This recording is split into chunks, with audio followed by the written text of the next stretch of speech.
Je pense que les médias sociaux sont essentiels ces jours-ci dans notre ère d'information au XXIe siècle pour mobiliser des gens, pour engager avec des gens. Le média traditionnel est limité par géographie, par langue, par subscription, s'il s'agit d'un journal par exemple. Tandis qu'avec les médias sociaux, ce qu'on a est la capacité d'envoyer un message et on ne sait même pas jusqu'où ce message peut y aller. On peut atteindre l'attention des gens partout dans le monde parce que l'Internet ne connaît pas de limites.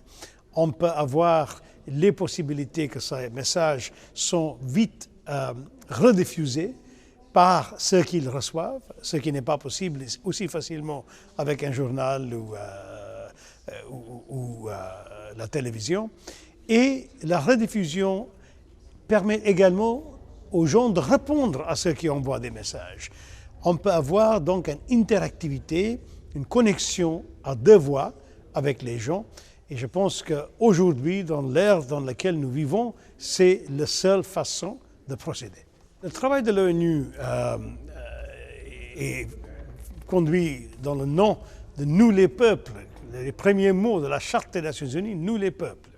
Donc pour les Nations Unies, de travailler avec les peuples, c'est indispensable. Nous travaillons pour les peuples aux Nations Unies et c'est nécessaire pour les peuples de connaître ce que les Nations Unies font.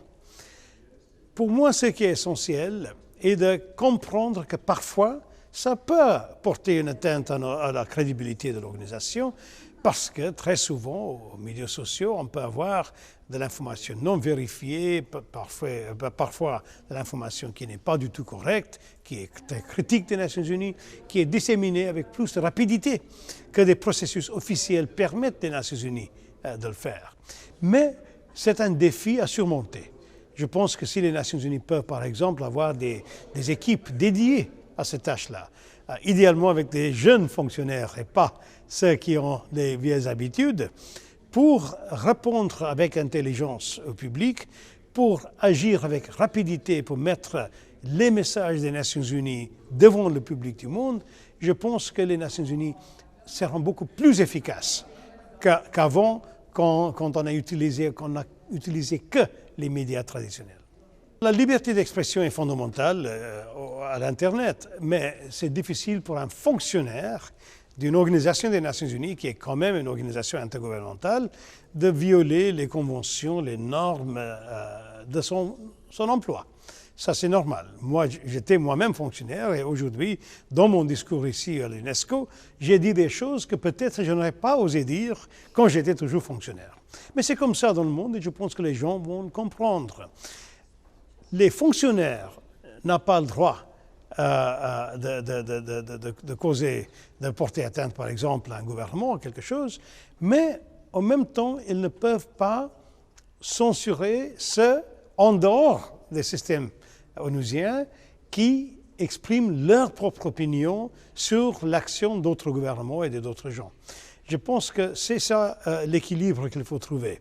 Il faut respecter les normes du travail des Nations Unies. En même temps, il faut sauvegarder la liberté d'expression de ceux qui participent en dehors des Nations Unies. Et j'espère que les Nations Unies vont adopter les principes les plus libéraux en ce qui se concerne, parce que la liberté de l'expression quand même reste parmi les principes fondateurs des systèmes des Nations Unies. Si les médias sociaux vont montrer justement le décalage entre les pratiques par quelques gouvernements et les principes énoncés et poursuivis par les Nations Unies, c'est une bonne chose, parce que quand même les Nations Unies existent pour poursuivre ces principes, pour agir sur ces principes. Et si les médias révèlent que tout n'est pas comme il faut être, qu'un gouvernement, par exemple, peut signer une convention aux Nations Unies, mais ne pas appliquer les principes et les règles de cette convention légale dans leur propre pays, ce n'est pas une mauvaise chose, parce que finalement les médias sociaux traînent la lumière, n'est-ce pas, ou parfois les gouvernements préféreront l'ombre, mais c'est justement le rôle des médias de jeter la lumière où des gens préfèrent l'ombre. Et c'est un risque qu'il faut prendre et je pense que c'est nécessaire pour nous tous et certainement pour les Nations Unies d'accommoder cette nouvelle réalité du XXIe siècle.